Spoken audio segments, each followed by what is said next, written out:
సంఘమైన దేహాన్ని గురించి పట్టింపు లేకుండా ఎంతకాలం బతుకుతాం? కాకి వలె కలకాలం బతకడం కంటే పావురం వలె కొద్ది కాలం బతకడం మేలు కాదా?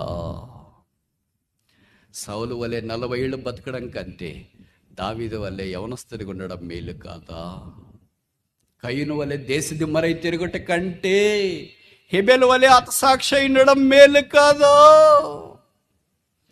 దేవుని పరిచర్యను మానేసి వెళ్ళిన దెమోత్రేకు వలె ఉండటం కంటే దేవుని పరిచర్యలో ముందుకు సాగిపోయిన తిమోతి వలె ఉండటం మేలు కాదా?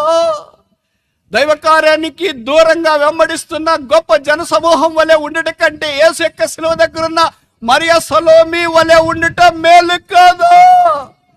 యేసు దేహానికి దెబ్బలు కొట్టిన రోమా సైనికుల వలె ఉండటం కంటే యేసు దేహం నాకు కావాలని తెగించే అరిమతయి యోసేపు వలె ఉండడం మేలు కాదా?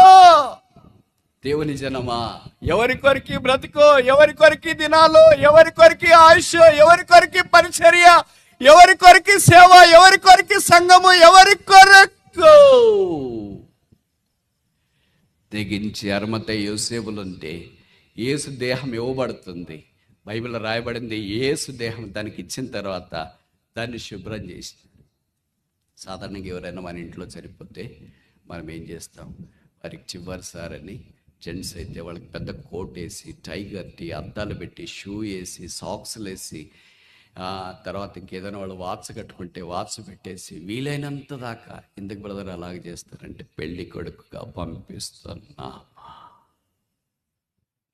మా నాన్న పెళ్ళైనప్పుడు మేము లేము, కానీ మా నాన్న పార్థవ దేహము భూస్థాపనకి వెళ్ళేటప్పుడు ఉన్నాము కనుక మేము పెళ్లి కొడుకు వల్లే మా నాన్నను పంపిస్తాము. 4 తమ్ముళ్ళు ఏమయ్యారు, 2 చెల్లెళ్ళు ఏమయ్యారు, ఆఖరిసారిగా వచ్చి వారి కన్నీటితో పార్థవ దేహానికి